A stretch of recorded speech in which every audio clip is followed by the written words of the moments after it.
If you love what we do, then please consider supporting CryptFail on Patreon. Your support helps us grow and to create more content more often. And now, on with the show. The Old Republic, a complex era of politics and prosperity.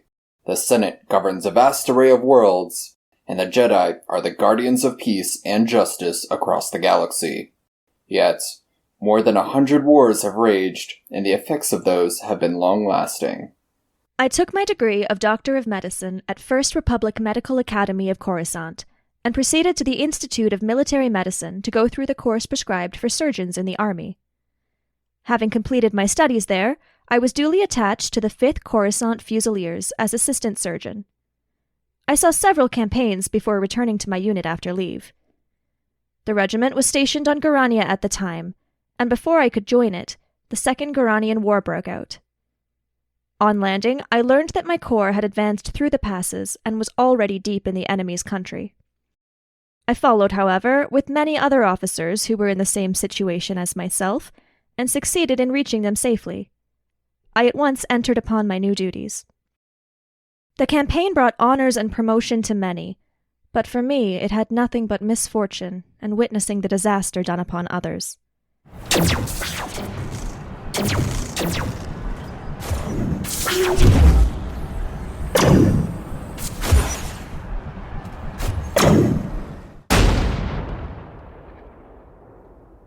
I earned the title Sawbones there. I was given temporarily to another unit which was seeing a great deal of combat and was in dire need of a surgeon. It was in one of the larger battles that I was struck in the shoulder by an enemy bolt. The beam broke bones in my shoulder and left a nasty burn. Worn with pain and weakened from the prolonged hardships which I had undergone, I was removed and, with a great train of wounded from the front, returned behind the lines to the base hospital. While there, I was bedridden by an infection of the wound, as the burns were difficult to heal. Eventually, I was able to beat it, but it left me weak. The medical board felt I needed rest if I was to continue my career in the army. They put me on the first available troop ship and shipped me off to Coruscant on a prolonged leave of absence. I had neither friend or kin on Coruscant and was free, or as free as an army subsidy would permit a being to be. I could have gone anywhere, and a planet like Naboo might have done my health better. But I naturally gravitated to Coruscant, that cesspool into which all the loungers and idlers of the Empire are irresistibly drained. There, I stayed for some time at a private hotel, leading a comfortless and meaningless existence, spending such money as I had, and considerably more freely than I ought. So alarming did the state of my finances become that I soon realized I must either leave the metropolis and move to one of the lower districts, or leave the hotel and look for less expensive quarters. I decided on the latter. Lost in my musings, I almost didn't catch my name being spoken. Watson? Is that really you? I turned and looked at the man standing in front of me. It took me several long moments before I recognized young Stamford. He had not aged a day looking at him, whereas I now felt old beyond my years. The sight of a friendly face in this great swell of unfamiliar bodies was a pleasant thing indeed for the lonely. I must confess to never being particularly close to him when we were in medical school, but that did not matter now, and I was delighted to see him. Stamford! How wonderful to see you! Please, join me for lunch. Watson, whatever have you been doing with yourself? I hope you don't take offense, but you look terrible. Brown as a Vicky on Tatooine. I gave him the short version of my misadventures, and had hardly concluded it as we sat down for lunch. For his part, his concern did feel genuine. You poor devil. Oh, what are you up to now? Looking for lodgings. Trying to solve the problem as to whether it is possible to get comfortable rooms at a reasonable price. Now that is a very strange thing. You are the second person today that has used that expression to me. Who was the first? Oh, a fellow who was working at the chemical laboratory up at the hospital. He was only saying this morning that he could not find someone to go halvesies with him in some nice rooms which he had found, but were too much for his purse. What luck? If he really wants someone to share the rooms, and the expense, then I may be the very person for him. I should prefer the company, better than being alone. Stamford looked at me as if he was struggling with some inner conflict. You don't know this Sherlock Holmes yet. Perhaps you would not care for him as a constant companion? Why? What is there against him? Stamford seemed troubled, almost as if he had said both too much and not enough. Oh, I didn't say there was anything against him. He is a little strange in his ideas. You could say that he is an enthusiast in some branches of science. As far as I know, he's a decent enough fellow. A medical student, then? No, that I am sure. So, I admit that I have no idea he intends to be studying or researching. I do believe that he is well versed on the anatomy of multiple species, and he is most definitely a first-class chemist, but as far as I know, he has never taken any of his medical classes to fruition. His studies, though, are very eccentric. He has amassed a lot of out-of-the-way knowledge, which has astonished his professors. Did you ever ask him what career he was trying to achieve? No. He is not a man that is easy to draw out, though he can be rather communicative enough when the idea seizes him. I would like to meet this gentleman. If I am to lodge with anyone, I should prefer someone with studious and quiet habits. How could I meet this friend of yours? He is sure to be at the laboratory. He either avoids the place for weeks, or he works there from morning till night. If you'd like, we can go there together after lunch. I answered to the positive, and our conversation drifted off to other lines of thought. As we made our way to the hospital after leaving the restaurant, Stamford gave me a few more particulars about Mr. Holmes. Now, you mustn't blame me if you don't get on with him. I know nothing more than that what I have learned from meeting him on occasion. If we don't get on, then it will be easy enough to part company. It seems to me that you have some reason for me not to enter this arrangement. If so, then speak up. Well, Holmes is a little too scientific for my taste. It approaches the cold-blooded. Some days he is as stoic as a droid, the next as passionate as a Twi'lek dancer. I can imagine him giving a small dose of new poison to someone just to see how it works, but in fairness to the man, I think he would take it himself just as readily. His thirst for knowledge can go to the excess, but I fear I've said too much, and I want you to form your own opinion of him. Our speeder turned down a narrow lane on the side of the hospital. There we stopped and entered a small side door which opened into a wing of the great hospital. It was familiar ground to me, and I needed no guiding as we ascended the bleak staircase and made our way down the long corridor with its whitewashed walls and smell that is unique to hospitals the galaxy over. Near the farther end, a low arched passage branched away and into the research laboratory. This was a lofty chamber, lined and littered with countless bottles, chemicals, low tables, and computers which seemed to happily beep and chirp through their computations. There was only one individual in the room. He was standing, but bending over a computer, reading its findings. Ha! I have done it!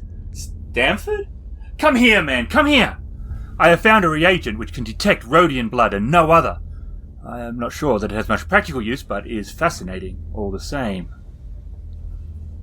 Watson, Mr. Sherlock Holmes. He stopped everything he was doing and walked over to me briskly. I offered my hand.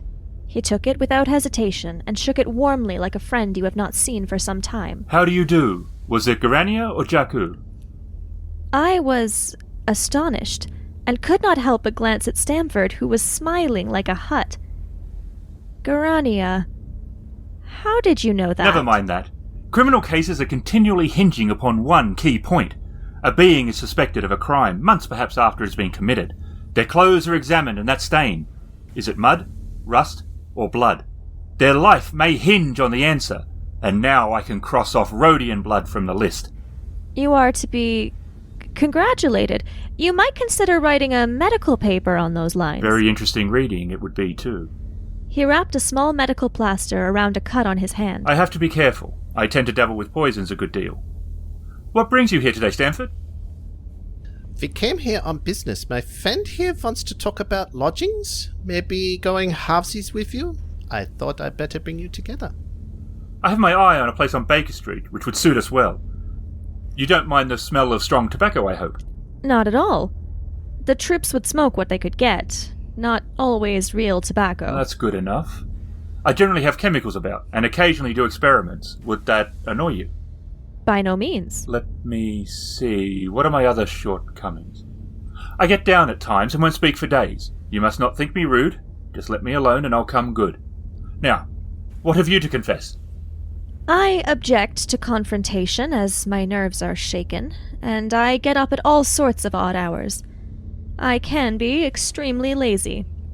I have another set of vices when I am well, but those are the principal ones at present. Do you include string playing in your category of rows? Not if played well. Good. Good. I think we may consider things settled, that is, if the rooms are agreeable to you. When shall we see them? Call for me here at noon tomorrow, and we will go together and settle everything. All right. Noon tomorrow.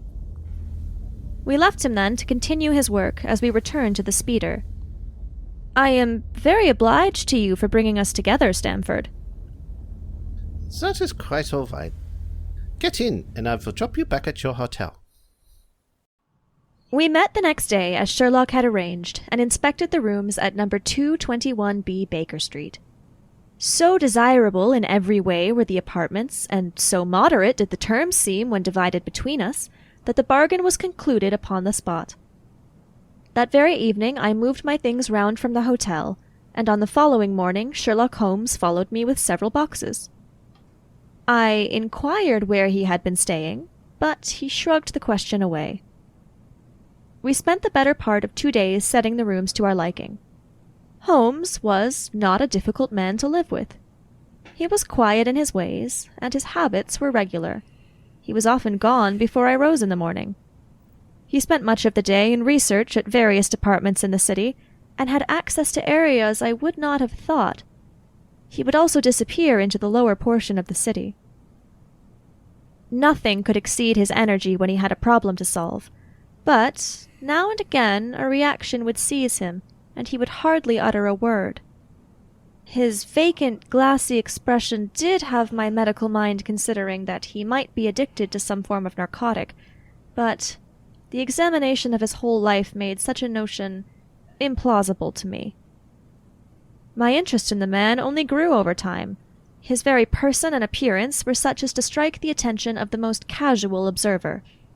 In height, he was rather over 6 feet, lean and human, although I could not pin down the planet of origin. His eyes were sharp and piercing, and he had an expression of alertness and decision. When he was home, he would often dress extremely casually, yet when out he would dress rather elegantly with boots and a dark set of clothes that would allow movement. Yet the most unusual thing of all was the cylinder that he hung from his belt. I am sure it is a lightsaber, having seen a Jedi at the front while I had been deployed. He couldn't be a Jedi, though. He would have been at the temple or on missions for the Order, not looking for lodgings and following his own studies.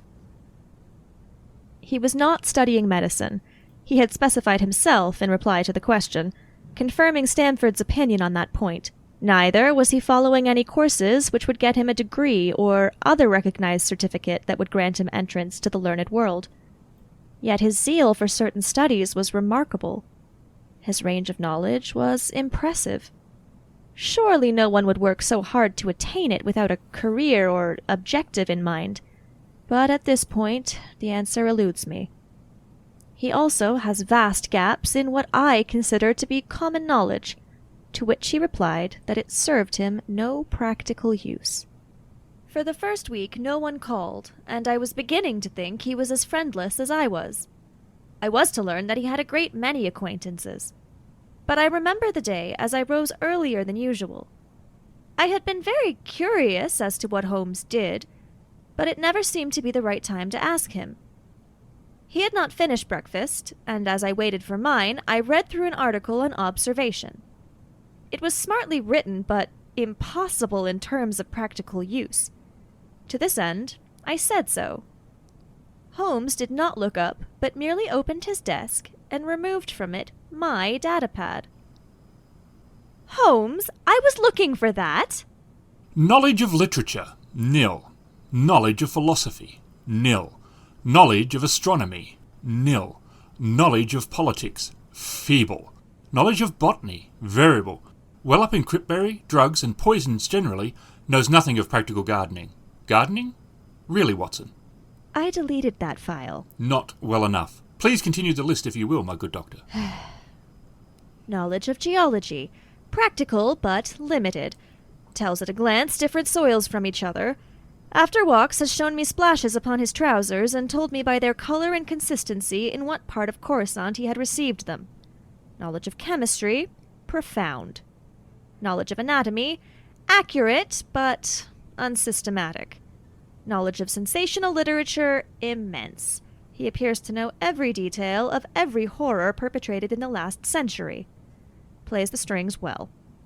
Is an expert in Corellian boxing, kickboxing, and dueling.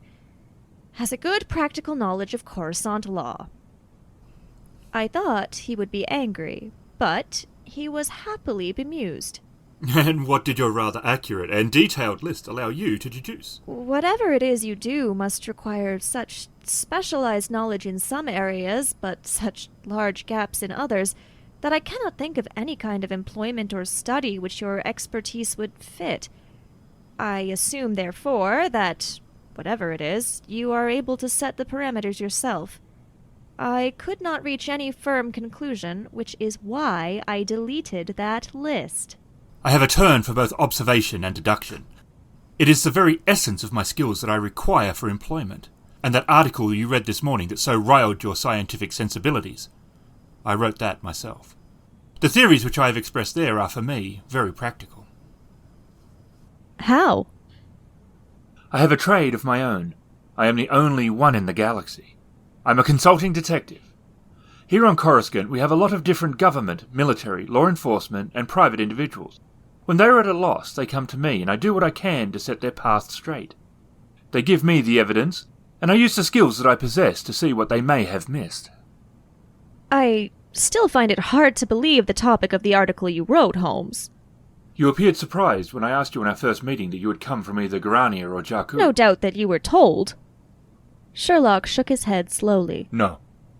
I knew you came from one of those two planets. My train of reasoning ran along these lines. Before me was an upstanding individual, one who knew their way around medicine. A nurse, perhaps. However, and on this point there was some speculation, but I was sure of my reasoning. You were friends with Stanford. The guess was that it was from your training days. He wasn't training to be a nurse. So doctor then.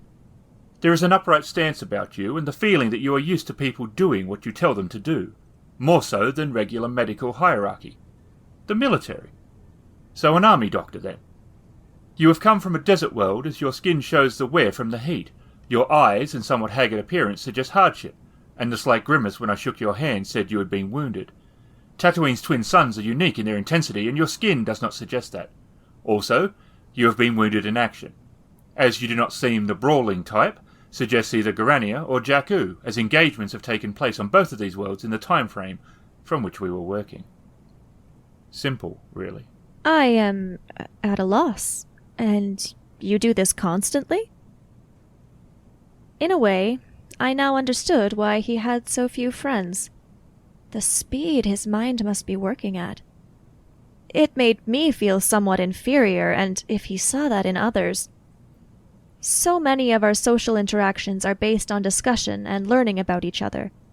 If he knew so much from a brief meeting, then it would interfere with that most common of social connections.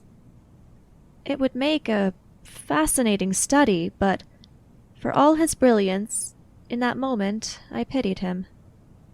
Luckily, at that moment, a situation developed that would change me forever.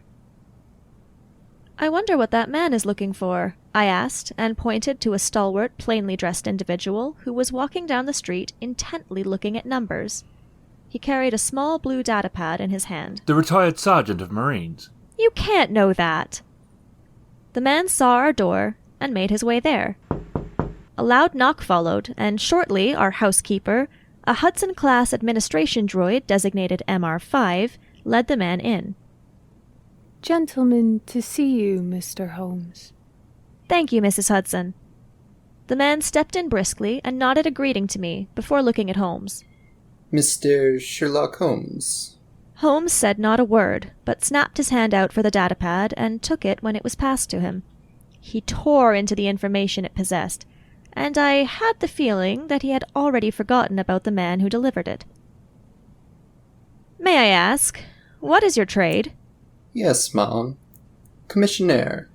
Uniform away for repairs, but before that I was a sergeant. Royal Marines Light Infantry in a Naboo unit. Loved the military. Couldn't stay, though, after I took a blaster shot to the knee. Thank you, Sergeant. I instinctively saluted a dismissal, the same as I had done countless times in my army days. To my surprise, he smiled warmly and returned my salute before leaving.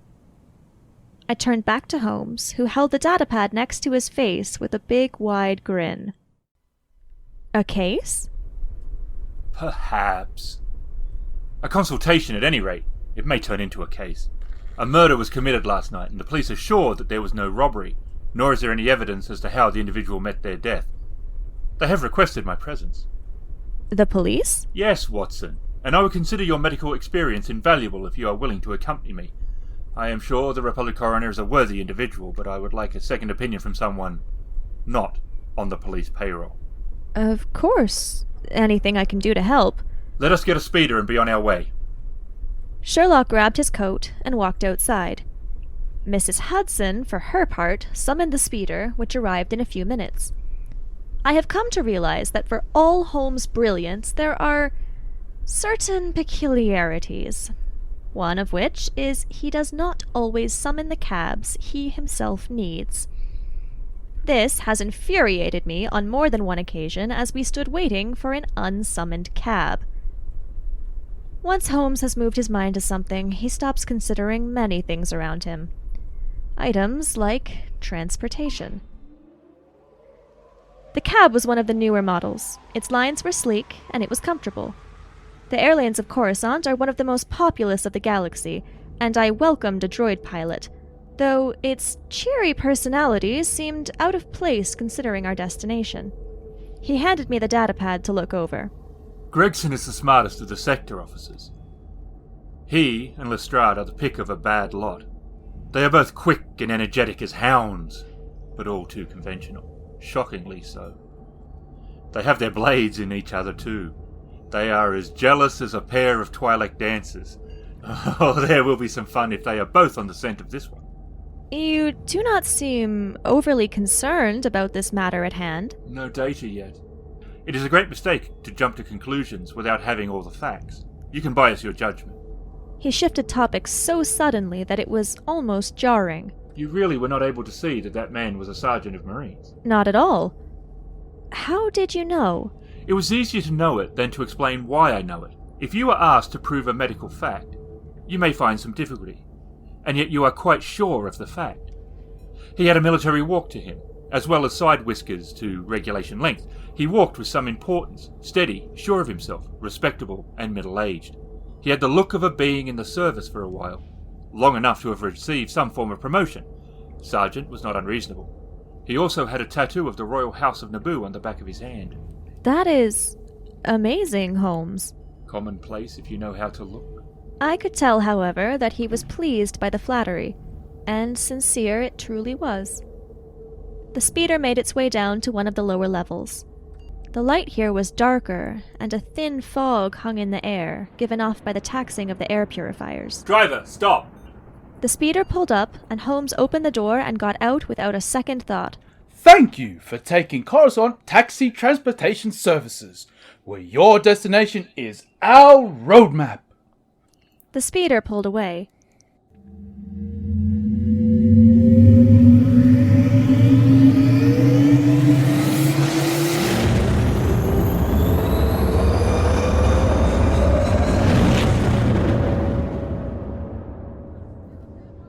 I am starting to dislike these droid drivers. They are altogether too happy. I realized that Holmes was not paying the slightest bit of attention to my Insightful musings on the emotional state of droid taxi drivers. Number 3 Lauriston Gardens wore an ill-omened and miserable look. It was one of 4 buildings, which stood back some little way from the street, almost like someone at a party who had not been invited. 2 appeared occupied, and not by individuals who were in any way well off, and 2 were empty. The latter looked out with 3 tiers of vacant, melancholy windows, which were blank and dreary, much like the rest of the level. Although there was a great deal of metal in the construction of the level, the ground itself was muddy. I had imagined that Holmes would have at once hurried into the house and plunged into the mystery. Instead, he was paying the muddy pathway and alley a great deal of attention, walking back and forth and gazing intently when something caught his eye, even kneeling down to get a closer inspection. He turned to me and smiled. I was unable to see how my companion could hope to learn anything from it, but I was sure that he had found an answer to one of his questions. Approaching the house, I could see 4 police speeders with their lights flashing. About 8 police enforcement droids were on guard, and a handful of humanoids. We were met at the door by a tall, white-faced Deveronian with a datapad in hand. Oh, jolly good. It is indeed kind of you to come, Mr. Holmes. I have everything left untouched. Except that. No doubt if a herd of banters had passed through, there could not be a greater mess. However, you have drawn your own conclusions, Gregson, before you permitted this? Sorry, Holmes. I have had so much to do inside the residence that my colleague Lestrade was relied upon to look after this. You came by speeder? Did you park on the west side at any time? No, sir. Nor Lestrade? No, sir. Sherlock nodded as if this answered an important point he was thinking about. Then let us go and look at the room. Oh, this is Dr. Watson, Army retired, knows her stuff. I asked her to come along to give her professional opinion. Ah, yes. Pleasure to meet you, Dr. Watson. I think we've done all that can be done here. It is an unusual case, though, and I knew your taste for such things, Holmes. But a medical professional's point of view is not always unwelcomed. A short passage, bare-planked and dusty, led to the kitchen and offices. 2 doors opened out of it, to the left and to the right. One of these had obviously been closed for many weeks. The other belonged to the dining room, which was where the crime had been committed. Holmes walked straight in. I was not unfamiliar to death, but found myself pausing. Upon reflection, I think my feelings were that in war it is unavoidable, and everyone knows the risks. Whereas here, for whatever reason, an individual has met their end through criminal means. It did not appear that Holmes was making a distinction. It was a large square room, and it looked larger due to the absence of any furniture. The colors of the wall were vulgar, and it was blotched with mildew in places. Opposite the door was a showy heating unit. Its materials were fake, and it tried to give the room an elegance it did not deserve. On one corner of the unit was a broken glow rod. The solitary window was so dirty that the light was hazy and uncertain, giving a dull grey tinge to everything, which intensified with the thick layer of dust coating the whole apartment. My attention was centered upon the single, grim, motionless figure which lay stretched upon the boards, his vacant, sightless eyes staring up at the discolored ceiling. It was that of a human male, about mid-40s, broad-shouldered, with crisp, curling black hair. His attire was such that it stood out, being of far higher quality than one would expect from the rest of the building. His hands were clenched and his arms were wide. His face was frozen in horror, and it seemed to me also hatred. The overall contortion of the body in death gave the individual a monstrous appearance. Up until that point, death had never appeared to me in quite as fearsome a visage as it did in that dark and unwanted apartment. Lestrade, lean and with sharp eyes, was standing in the room with a police droid. Sherlock knelt down next to the corpse. The officer nodded a greeting as we entered. Thank you for coming. Who is this? Lestrade, this be Dr. Watson. Gregson appeared happy to know something that Lestrade did not. Lestrade looked a little confused and appeared ready to challenge my presence, but Sherlock did not give her the chance. You sure there is no wound? He pointed enthusiastically to numerous splashes of blood which lay around the room. Of that I am positive, sir. Then this blood belongs to a second individual. Presumably the murderer. If murder has indeed been committed. Has the body been moved? Has the coroner been yet? Only by the initial officer to check if he was alive, and no more than was necessary for the purpose of our examination. His relative position in all aspects is very similar to how he was. And yes, sir, he has. We were awaiting your examination before releasing the body to him. A recorder droid has been in and taken all relevant information and evidence. Droid. To this, Holmes nodded and began to examine the body closely, feeling, pressing, unbuttoning, smelling. The speed at which he conducted this examination was impressive, and yet he did not short on precision. He stood up and looked at me before motioning towards the deceased. What do you make of it, Watson? I stood there a moment. I realized I had been invited to give Holmes a medical opinion, but now that all eyes were upon me, I felt an almost crippling apprehension. I was not used to being the center of attention. Holmes merely smiled while the officers looked to me to do something. My training was not forensic, but Holmes knew that, so he must have been looking for more straightforward medical observations. That is what I tried to give him. Male, mid-40s, middle size, broad-shouldered, well-dressed, skin slightly unhealthy, perhaps a sign of a high alcohol intake, body curiously twisted, legs interlocked, almost violently so. Holmes, smell his lips. Holmes leant in. Holmes? I said, as a sudden realization hit me during my examination. He smiled. Shh. Well done, Watson. There is nothing more to be learned here. You can take him to the mortuary now. Gregson had the droids bring in a stretcher, and the stranger was lifted and carried out. As they left, Holmes turned to me and flicked a small object towards me. I only just caught it, and upon examination, saw that it was a gold ring. What do you make of that, Watson? The gold ring was small, well-worn, and there was a slight nick on the inside that may have caused a little discomfort to wear. It is a wedding band. It is used, and items similar, by many cultures. A sentimental symbol of marriage. Lestrade shook her head. There has been a woman here. It's a woman's ring, I'm sure of it. That complicates matters, and they were complicated enough before. You're sure it doesn't simplify them?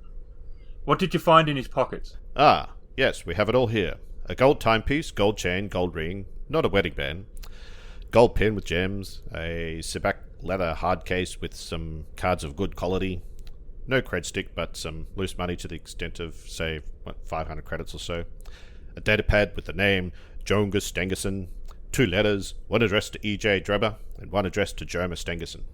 At what address? Transport Exchange Strand. To be left till called for.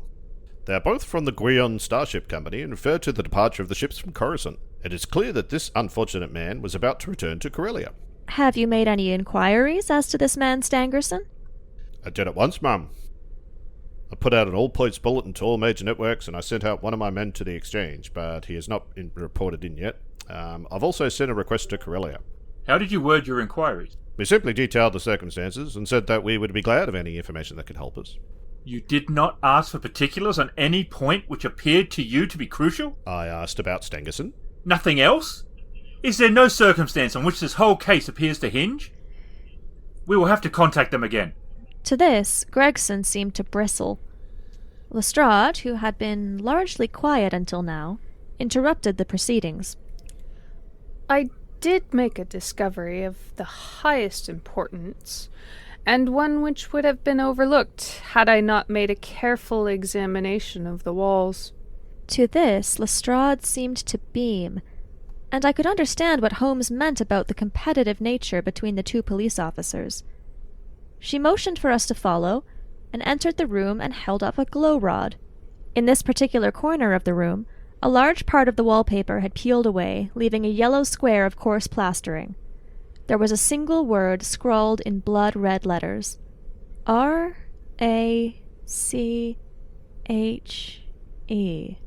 This was overlooked because it was in the darkest corner of the room and no one thought of looking there. The murderer has written it in their own blood. See the smear here where it has trickled down the wall? That disposes the idea of suicide, anyhow. Why here? The glow rod would have been lit at the time, and this area would have been awash in light. I believe they were putting Rachel on the wall. There definitely was a woman involved. Holmes walked around the room again, slowly and methodically, pausing and kneeling, once laying face down on the floor. He took some ash and poured a small amount into a bag. The whole time he moved, it was like the rest of us no longer existed. We were out of his memory, and his entire mind was given to the problem at hand.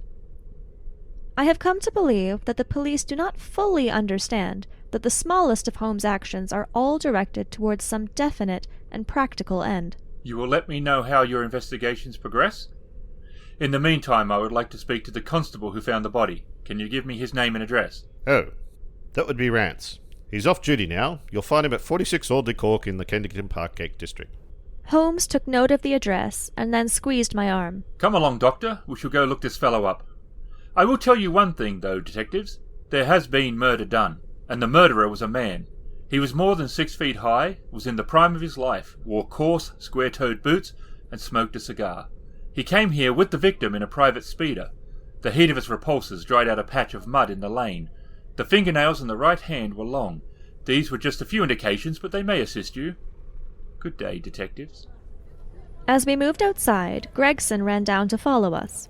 But, if this man was murdered, how? Ha! Watson. It took me a moment to realize that Holmes was giving me a crucial piece of information to deliver. To show my worth to the detectives, or to jab them, possibly both, I am not sure. It was poison. With that, we left the premises and walked down the street. Holmes walked fast, his pace matching his mental activity. There is one thing, Holmes. Raka is Cantonican for revenge. He stopped and looked at me, and after a few moments a big broad grin formed upon his face, and he laughed a joyful and deep laugh that I had not yet heard him do. He slapped my shoulder with the grin still on his face, and I could not help but feel proud, as if my medical professor had given me praise, and I hurried to catch up with him. It was early in the morning by the time we left Lauriston Gardens. We sat quietly in the speeder as it made its way across the district. Holmes stared into the distance, lost in thought, so it came as a surprise when he broke his silence. There is nothing like first-hand evidence. I think my mind is made up now on elements of the case. Are you that sure? The very first thing I observed on arriving there was the dry patch made by the speeder. Now, up until last night there had been no rain for a week. That dry patch had to happen after the last rainfall, which was during the night. I have Gregson's word that the speeder was gone before morning and that it was not one of theirs. It was used to bring the two individuals to the house. That seems reasonable. So, what about the height of the individual? The height of many beings can often be told by the length of their stride. It is a simple calculation. We had a solid couple of locations both outside in the mud and inside in the dust to see his steps. Also, most beings prefer to write about the level of their eyes. The writing on the wall was about 6 feet. Precisely. The manner of the writing, though. There! We do have an interesting question to answer. I observed that the wall covering was slightly scratched, which would not have been the case if the being's nail had been trimmed. I had picked up some ash from the floor. It was a cigar, which eliminates the mask-wearing species like the Gand. They have the claws, but not the height, and they could not smoke outside their location due to the breathers they wear. They are not the only ones, however. The more one thinks of it, the more mysterious it becomes. How came these two men, if they were two men, into an empty house? What became of the driver of the speeder that drove them? How could one compel or trick another to take poison? Where did the blood come from? What was the objective of the murder, since robbery had no part in it? How came the wedding band there? Above all, why should the second being write Rache before decamping? If it was revenge, the dead would presumably know that before he died. So who was he telling? You sum up the difficulties of the situation accurately and well. There is much that is still obscure, though I have made up my mind on the main facts. They came in the same speeder, and they walked inside together. Inside, one stood still while the other paced. You could see it in the dust. We have a good working basis on which to start. The conversation had occurred while our speeder had been threading its way through a long succession of dingy streets and dreary byways that made up some of the lower levels of Coruscant. In the dingiest and dreariest of them, the speeder came to a stop. Our driver, an old human, pointed. That's all the leak court in there. You'll find me here when you come back. There was a narrow slit in the line of dead-colored buildings, and the court was not an attractive locality. The narrow passage led us into a quadrangle lined by sordid dwellings. We picked our way among groups of dirty children from 100 worlds, and after what felt like an age, arrived at number 46. Outside was a small metal slip with the name Rance engraved upon it. Holmes knocked soundly upon the metal door, and a couple of minutes later the door opened, and a Corin stood before us dressed in a robe. Mr. Holmes? Rance, is it? To this the Corin nodded, and it was obvious by the confusion on his tentacled face he didn't know why we were there. We have come from Lawrence Gardens. I've just finished my examination and looking into the incident. Oh, this is my colleague, Dr. Watson. Doctor, Mr. Holmes. Come in, come in. He stepped out of the way, and Holmes quickly entered. His eyes darted around the room. I wasn't sure if he was looking for something specific, or if this was his natural instinct whenever he entered a new area. I gave him a report at the station. I'm sure you did, but I would like to hear it from you. Rance poured himself a drink of some strong liquor and offered a glass to us. Holmes focused on his line of inquiry and ignored him. I smiled and shook my head. He sat down on an old worn sofa and seemed to take a few moments to collect his thoughts. All right. Let me think. My patrol was from 10 at night to 6 in the morning. At around 11 there was a fight at the White Hart pub, but barring that, all was quiet enough on my beat. So, about 1 it started to rain, and that's about the time I ran into Murcher, a human officer on a different beat. We crossed paths at Rieta Street. Then, maybe around 2, or a little after that, I thought I'd look around Brixton Road. It was dirty, lonely, not a soul did I meet all the way down there, other than a speeder or two. But I noticed a light on inside the house. Now, those 2 houses in Lauriston Gardens were empty on account of the owner not doing proper upkeep.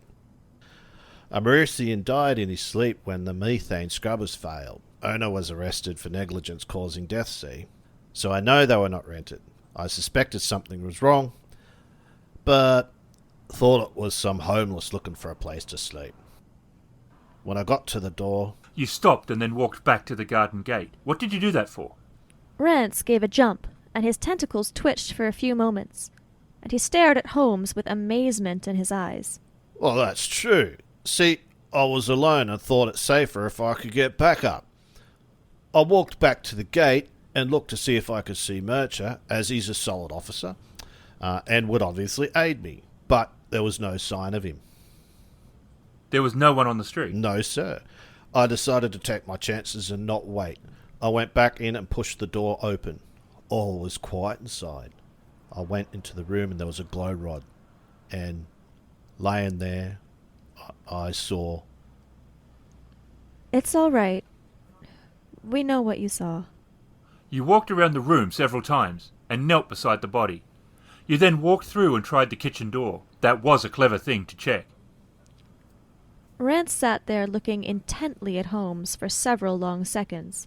Lestrade said you would know a good deal about the case and more than you should. Sorcery? Gregson warned me. Have no fear, Rance. I am one of the hounds and not the wolf. What did you do next? Well, I went back to the gate, and then, as there was something to report, I called it in. Merchant and two more of me colleagues arrived soon after. Was the street empty? Well, it was as far as anybody that could be in any good goes. What do you mean? To this, Rance grinned. I've seen many a drunk in my time, but never anyone as drunk as this individual. He was at the gate when I came out. He could hardly walk. He was one of the most uncommon drunks. He would have found himself in a cellar if we hadn't been so caught up with the murder. His face, his dress, anything, man. He had a long coat, his face was covered, he was quite tall. He spoke, but I couldn't make it out, and I don't think he was from around here. Did he leave in a speeder? No, sir, he didn't. Holmes sat for close to a minute. He took a half-sovereign from his coat and placed it on the table. Half a week's salary for a beat cop or private in the Republic Army. Finally, he stood. Thank you, Rance. And with that, he was gone back into the street and setting a brisk pace back to the speeder. Of all the incomparable good luck, and to have it snatched away by incompetence. You think this our man? Holmes held up a hand. You know this to be our man. But why would he return to the house after leaving it? That is not the way of criminals, is it? The ring! The ring! That was why he came back. We can bait him with the ring. Nothing more to be done right now. Do you like concerts, Doctor? And with that, we entered our speeder, and Holmes gave the address for a rather well-to-do concert hall. The case was temporarily forgotten. Looking down, I could see Holmes already tapping the music out with his fingers. I tried to sleep, but I kept seeing the features of the murdered man. So sinister was the impression that face left me, it inspired gratitude that he was gone. If ever humanoid features bespoke vice and malignant intent, it was those of Drebber. Holmes was out very late, and Mrs. Hudson had dinner on the table just before he arrived. I have come to believe that Holmes is not altogether sure how food arrives at his table. He sat and ate quietly before turning to me. I have put a bulletin across the network in your name. I hope that does not cause you any concern. If I use my own, someone might get suspicious. What did you say? That a small gold band was found on Brixton Road and that the rightful owner should come here and claim it. But what if someone does? I have no ring. To this, Holmes reached into a pocket and put a ring on the table. I took it, and it was indeed reasonably close to the original. Do you think someone will come? It seems to me dangerous for him to do so. If luck is on our side, the killer himself, but the universe isn't that kind. No. If someone does, it will be an accomplice. The band, if I am right, is vital to him. But if he feels he lost it outside, then there is little reason to feel this is a trap. But it doesn't hurt to be prudent. Do you have a weapon, my good doctor? Yes, I have my service blaster. It's best if you clean and loaded. He may not fear a trap, but he is still desperate, and with desperation comes the creation of stupid decisions. Better to be prepared just in case, Watson. And then we waited. For quite some time, and I was starting to give up hope when there came a sharp knock on the door. Mrs. Hudson came in and informed us that a visitor had arrived inquiring about the ring. Holmes, for his part, said send him up, and we were both surprised when Mrs. Hudson brought up a very old and wrinkled chiss. Her blue skin was pale, and she shielded her eyes slightly from the light. Her fingers were shaking and nervous. Holmes was difficult to read. This was not the visitor he was expecting. Good evening, sirs. I came about a gold band you had found in the Brixton Road area. It belongs to my girl. She was married within this last year, and her husband works on a Trade Federation merchant vessel. She has been most distraught. Is that your ring? Yes, sir, it is. There is a faint cut on the inside of the band. I picked it up, and sure enough, there was indeed a small cut on the inside of the band. I looked up and saw Holmes make a subtle gesture to me. Well then, I am happy to return it to you. I handed it over to her, and with many blessings of gratitude, she put the ring in a pocket and shuffled outside. No sooner had she left the room and the door slid shut than Holmes leapt to his feet and hurried to the window. I expected him to be watching the old Chiss woman, but when I got there I saw a common street urchin, of which there are many on Coruscant. He signaled back to Holmes, and then started to follow the old woman at a very discreet distance, and in a very professional manner. Who was that boy? One of my Baker Street irregulars. Much like droids, they can go where I cannot. No one pays any attention to droids. Or poverty. Now, what do you make of that incident, my friend? Not who we were expecting. An accomplice? More than likely. He is desperate, but he is clever. You're sure it was connected? Oh yes, I made the same mark on that forgery as I saw on the original. She was very specific about that mark. On that point, there is no doubt. As there was little more we could do at that time, we waited. It was around 5 hours later when one of the children was let inside. He was a Gungan. I had never seen one until now, but had come across the race in the course of my studies. Higgins, my boy, what have you to report? Well, you sir were right to be suspicious. I followed her, but not too close. She was all grown for about 1 kilometer until she entered an alley that was empty. Well, except for me, sir. By the time she exited, she was upright and 20 years younger by her gait. She hailed the speeder, and I slipped on the back the way you do, Mr. Holmes. She wanted an address in Hounds Court, so we headed over to Duncan Way. I made sure to get off a little early. When the speeder stopped, no one was in. The droid driver was most surprised. I could hear it. And you're sure she didn't exit earlier? She must have. But if you're asking me, did we stop? Did she exit legitimately at her stop? The answer is no. There was a couple of places where we were low and slow, and one of them was where she must have exited. An old woman? No old about it, Dr. Miss. I'd stake my reputation on it. Me and the gang could have done a runner like she did, but that woman had some athletic skill. She wasn't that old. The address? A printer. Legitimate by the looks of it. Nothing at all to do with her. Ha! You have done excellent work, Higgins. But at great risk. I must protest, Holmes. No matter this child's skill, he is still a child. Holmes seemed to ponder this for a few seconds, and his response was pragmatic, but not altogether reassuring. Always the compassionate one is the good doctor. But she is right, Higgins. You're no good to me dead. Here, be off with you. Right you are, Mr. Holmes, Miss Doctor. And with that, he took the credits offered and made his escape from our presence. Holmes was getting restless. I had initially thought that he was a creature of habit and would be upset when that habit was interfered with. But, in reality, he was a creature of stimulation. He requires it like food.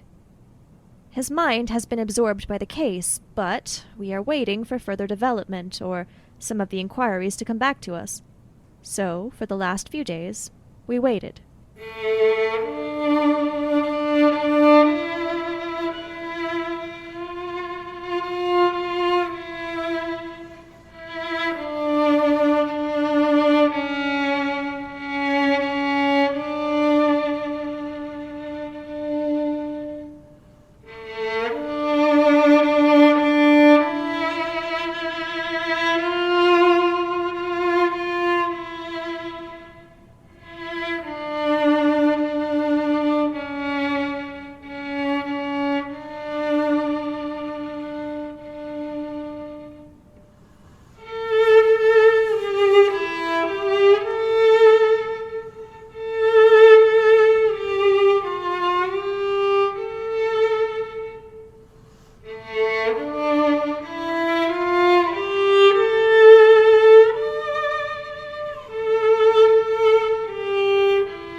hate waiting. And then we had 2 events on the same morning. The first was a communication from Gregson. The computer bleeped its arrival, and Holmes asked me to read it. Response from Corellia. Both Drebber and Strangerson are known to authorities. No convictions. Suspected of smuggling. File attached. Holmes made a gentle yet frustrated gesture. I opened the file and skimmed through it. There was little to go on. The evidence was good, but circumstantial, and it appeared the authorities were waiting to make their case more robust. The file only covered a period of about 6 years. Later that day, we had a visit from Lestrade. She came in and flopped down into a chair. When was he killed? This morning, around 6 a.m. at his hotel. How did you know? Well, you've been following that one line of thought like a rancor after her prey. For you to be this dishevelled and downtrodden of spirit can only mean your inquiry is dead. If he was still alive, then you would be frustrated, but sure of his capture. To this, Lestrade only nodded. Stangerson, too. The plot thickens. It was quite thick enough before. I have just come from his room. I was the first to discover what had occurred. We've been considering various views on this matter, but would you mind letting us know what you have seen and done? I freely confess that I was of the opinion that Strangerson was concerned in the death of Drebber. This fresh development proves me to be completely mistaken. Holmes stood and paced slowly as he listened. He stopped and raised his hand. Do not be too hard on yourself, Lestrade. Your reasoning, although in the end wrong, was not foolish. Please, continue. To this, Lestrade's mood appeared to improve slightly. I have been single-minded in my pursuit. I wanted to know what Strangerson had been doing between 8:30 and the time the murder took place. I had officers search and inquire at lodging houses and hotels of ill repute.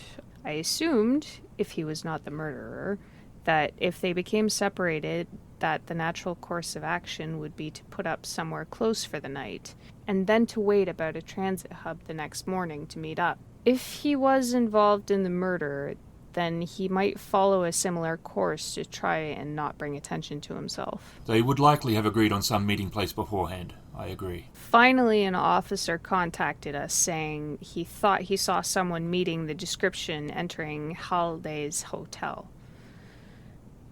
Not a very nice place at all. Naturally, I expected this to be not true. It's easy to get a positive ID wrong. When we entered and showed the manager an image, they confirmed that it was indeed Stangerson staying in one of the upstairs rooms. Also that he had mentioned he was awaiting someone. We went to the room and I announced myself. When there was no reply, I instructed the manager to open the door. There was the body of a man on the floor. He had been dead for maybe a day. There was a single deep stab wound to the left side of his chest, which was slightly cauterized on the edges. That sounds like a vibroblade. I agree with Dr. Watson. We are waiting on the coroner's report, but I believe it was a long blade that punctured the lung. On the wall, written in blood, was the word Rache. I am surprised no one heard anything. It is not the easiest thing to do, especially if he did not wish to be stabbed. He spent some time there as well. We found blood in the wash basin when he cleaned himself up. Indeed, he was seen leaving via the back fire escape ladder, but so sure and natural did he appear that witnesses only noticed that he was quite tall and thought nothing more of it. Did you find anything in the room? He had Drebber's cred stick in his pocket, but it appears he handled the money, so this is not something that stood out. There are about 12,000 credits in total in the room, so whatever the motive, robbery is not one of them. There were no papers or memoranda in the murdered man's pocket, except a single printed-out message dated from Cantonica about a month ago. J.H. is on Coruscant. There is no name appended to this message. J.H. A new piece to the riddle. Knowing his name is a small thing. Finding him may prove a little more difficult. I would rather not wait for another murder. I do not think there will be another, Lestrade. Our two corpses have been entangled together for some time. They certainly had associates, but they, for all intents and purposes, were the centre of it all. No, unless I am very much mistaken, our assassin is finished in the task he set out to do.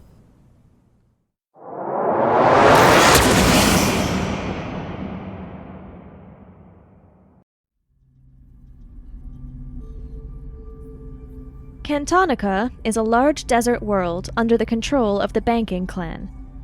This otherwise unremarkable rock has a flood of credits growing through it. The place is paradise for some, but the sheer greed that emanates from the place is something I could never truly stomach. I expected Holmes to be a difficult traveling companion, but in the end, he was rather pleasant. He smoked his pipe when he could, and asked me a mix of medical questions and those about my military career. Although we could do little on the medium transport that we had booked passage on, it seemed to Holmes that we were moving forward. The transport docked in an industrial port some way outside of what one could call civilized society.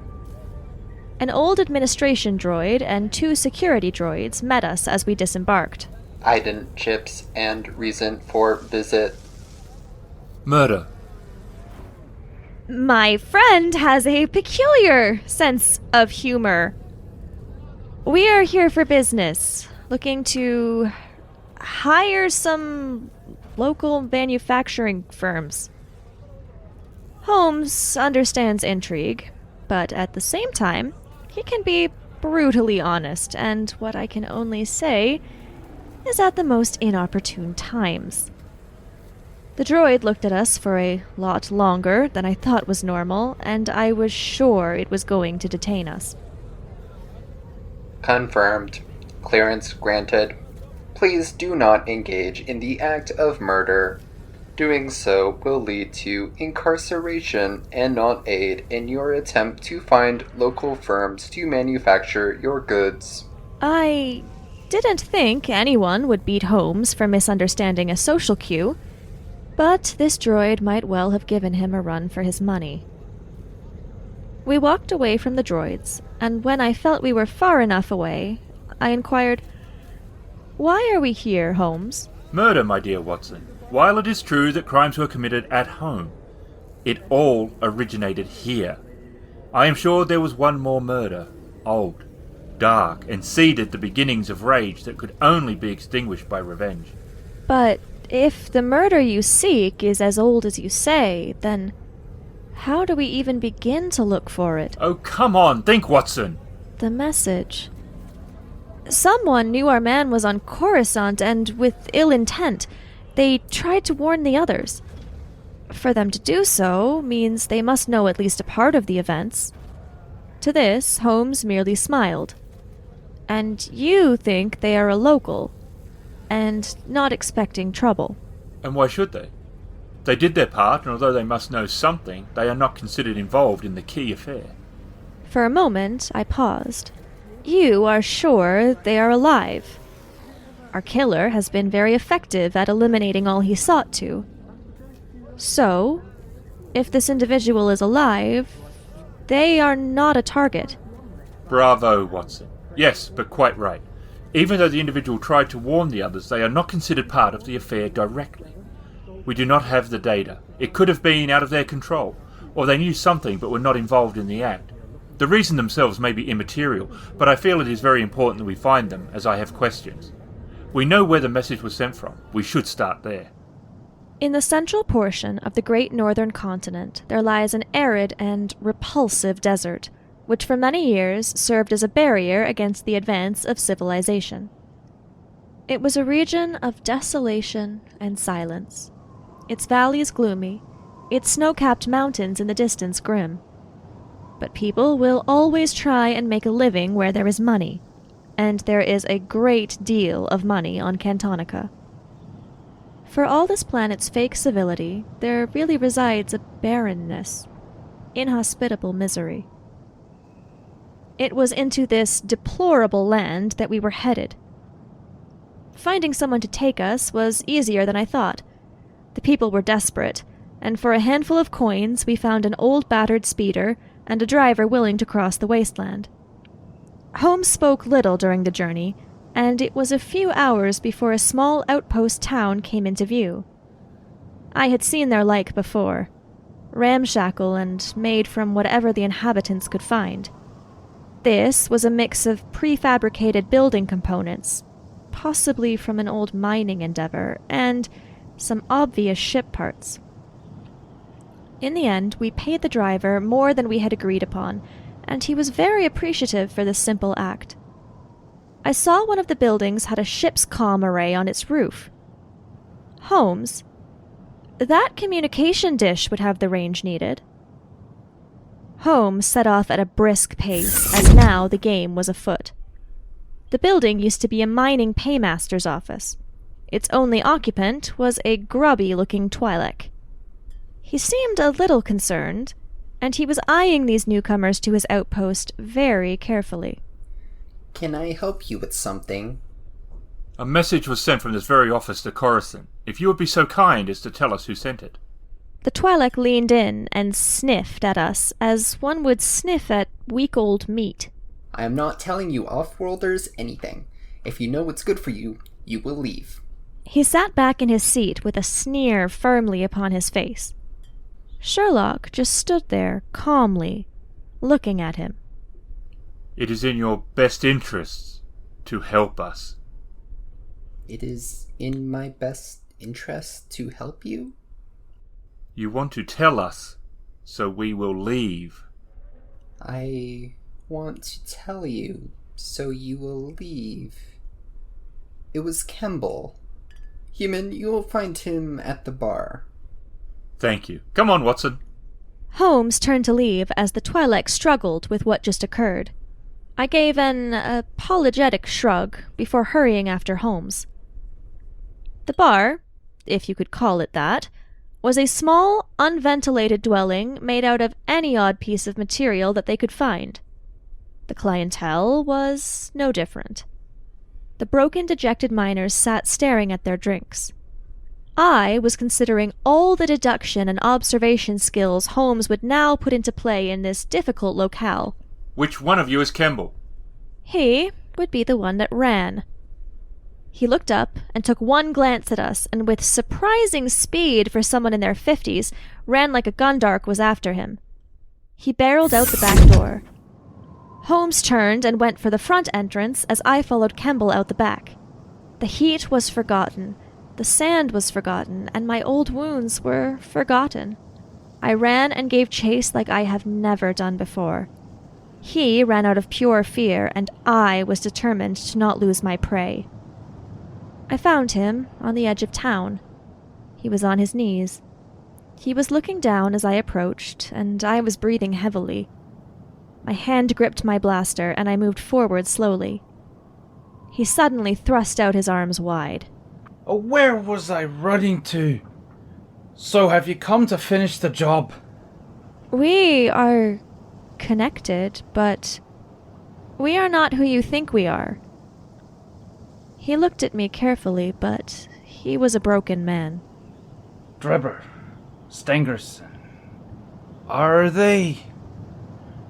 Dead. Yes, they are. Your telegram came too late. I could hear Holmes walking towards us. Just as well. They got what they deserved. Holmes walked to face him and bent down on one knee. Then why did you try to warn them if you feel that way? Kemble's face contorted in anger, and he thumped his chest hard. I was trapped by an obligation made long ago, but it's eaten at my soul all these years. Like a disease, it was killing me slowly. Believe me, the galaxy's better without those two. We do believe you. But why? It's not my secret to tell. What I will say is this. On the outskirts of a small town called Prophet, you'll find a morgue. Ask for the girl, if you can figure it out. Holmes nodded and stood up. I put my blaster back into my belt, and we left him there. I didn't think it was possible for a town to have been more disillusioned than where we had just been, but Prophet was determined to give it a commendable attempt.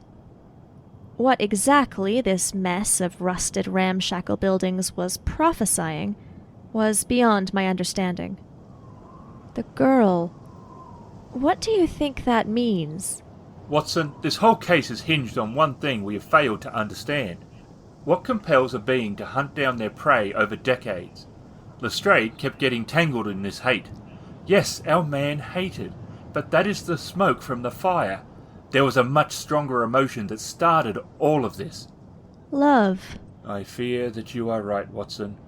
This emotion of love that is born upon lust. It creates lunacy. There is very little profit in it. It confuses even the clever mind. I have seen how you look at the attendant in that cafe, the chemical imbalance starting. Holmes, they were very nice and they... Why are we having this conversation now? The point, Watson, is that this crazy emotion that you put so much faith in led a man to misery. It led him to spend his entire life to hunt down those involved and commit murder. That is true. But you're also wrong. Holmes raised an eyebrow. It also brought him unimaginable joy. A joy so complete that its loss due to those men was absolute. Yes, it brought him pain, but it also made him whole. I looked at the faded sign. Morgue. It felt sad somehow, as if the sign was reflecting endings and failed dreams. The dead lay still, but yet they have tales to tell. So many years, Holmes. What will be here? The girl? What did he mean? Holmes shook his head. There are many questions. Yours, dear Watson, are valid. A morgue, presumably a decades-old death that set the motions of fate careening into our apartment. Well, let us see what the dead wish to give up. We entered the dimly lit building. Concrete floors which had the stains of chemicals and... residents. The smell of chemicals long familiar to me filled the air. There was a short passage that led into the main examination room.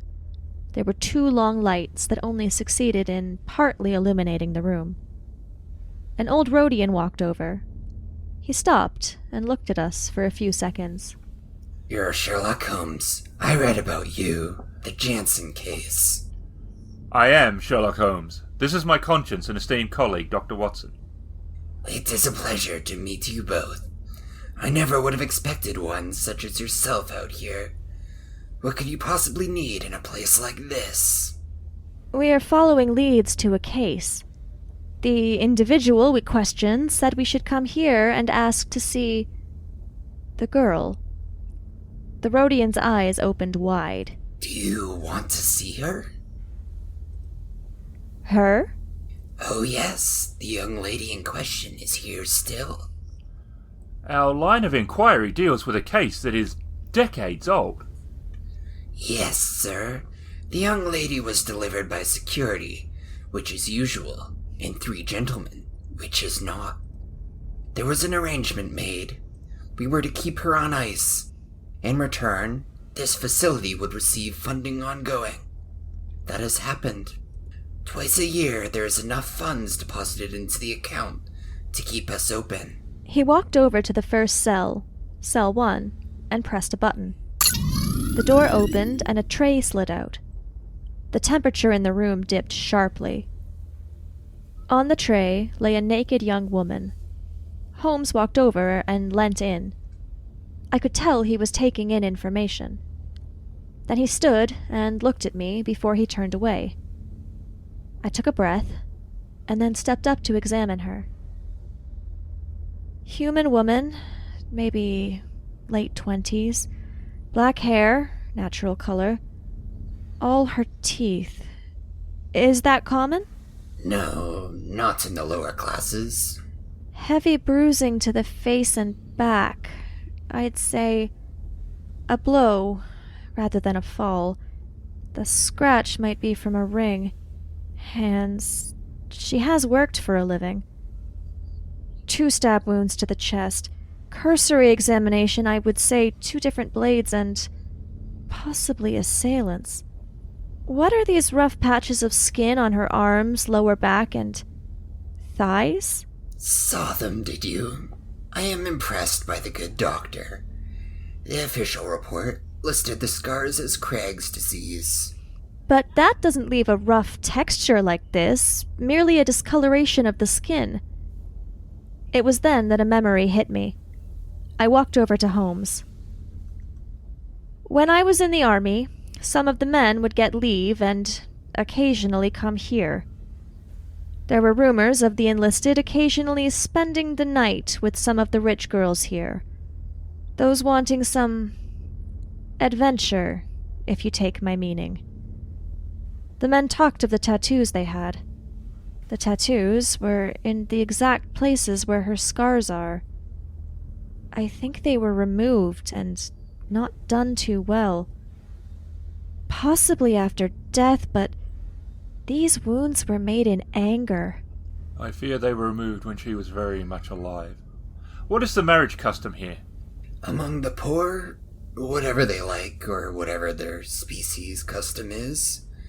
Among the rich that surround the cities and casinos? Arranged, Mr. Holmes. It strengthens the bonds between the cartels. Those 3 men, Drebber and Stangerson. Who was the third? The keeper of the secret. Campbell. So, our killer was poor. She fell in love with someone out of her class, refused an arranged marriage, and was brutally murdered for it. It's barbaric. 2 blades, 2 assailants, Drebber and Stangerson. Campbell took part in the cover-up, but not the killing. I think this poor girl wasn't the only intended murder that night. They failed to get J.H. They may have tried, or they couldn't find him. Either way, they failed. He then spent years tracking them down till he could strike. How important is reputation here? Essential to the cartels. If it became known that this woman was one of their own and was murdered to prevent a secret. It would cause a scandal. It would hurt their reputation and business. So, she was one of the rich. I never noticed it was right in front of me all these years. You see, but you don't observe. Now that it is over, where would J.H. go? Close to the one he loves. Was he the one paying for this place? Holmes shook his head. No, that was the cartel keeping a secret. They keep her like this because they can't bury her as someone of their status, but can't bring themselves to dispose of her as a commoner. Murder for them is acceptable, but this would lose face. To your first question, yes, I think J.H. has returned here. If his feelings are as strong as you think they are, Watson, he won't be far from her now. So, what do we do now? Do? What is there to do? What is there to do? This girl was murdered because of who she loved, and the ones who ordered that killing have gone along more than happy without any form of repercussion. We have to do something. They need to pay somehow. No one will touch this, Watson. These cartels are immensely powerful. He is right. It would be career suicide. We give it to the authorities, the ones who called you in at the beginning of all this. Gregson would never go near this. He is a social climber. But Lestrade. She is a woman of principle. She would try and lay charges. They would never hold, but the case would be very public, as would be the death of her career. Then we help her. We help her solve the cases she can't, so they can't remove her. We make sure she keeps her job and her pension. Holmes looked at me, horrified. Then, in one of those incredible mood swings, he laughed. Watson, how can I refuse such passion? All right. We will do as you suggest. Ha! The game is afoot! The next 6 months, I must admit, I was less proud of my stance. The scandal tore through the news nets like a planet fire. It hurt those involved more than I thought. On the cartel side, I had no regrets at all, watching their stock fall, contracts dry up. Reputation was currency, and they lost it all. But the toll on Lestrade was much higher than I thought. They came after her hard, and she was a laughingstock when it was over, shunned by friend and enemy alike. She became a depressed, pale version of herself, and I feared I had made a terrible mistake. Then one morning, I rose to find Lestrade in Baker Street. Holmes was handing her a folder for the case we were just finishing up. A rather dubious affair involving a missing gem of considerable fortune. It's all there, Lestrade. If you act in the next 3 days, the gem will still be there. So, act quickly. But there is one condition. I want my name left out of this affair. Lestrade looked doubtful. Not without cause, I wager. Why give this to me with that requirement? You could hand this in yourself and take the glory of its capture. I have certain contacts that if the information comes from us, then they may be compromised. As well as a promise to a friend. No, this way. It is better for all of us. Lestrade was a smart woman. I don't think she accepted this answer as the full truth, but she smiled gently and offered Holmes her hand. The first time I had ever seen her do so, and the first time I had seen Holmes take it. Thank you. To you both. After she left, Holmes looked at me with a wide grin on his face. Come, Watson, we haven't a moment to lose. Coruscant doesn't sleep, and already there are mysteries awaiting us. Villains to be brought to justice and glory for the valiant. Come on! Right you are, Holmes. Star Wars Sherlock was a long-term project. The story was based on the writings of Sir Arthur Conan Doyle, and adapted by Ghost. Additional writing by RavenInsane, Emily, Shadow, Louis, and Becca. The excellent Star Wars role-playing game produced by Fantasy Flight Games was inspirational on so many levels. It is available where all good role-playing games are sold. A Study in Scarlet, starring Emily as Watson, Ghost as Holmes. Additional parts by Shadow, Louis, Becca, and RavenInsane. Some of the sound has been provided by Tabletop Audio and Sirenscape. You can find us at critfail.com.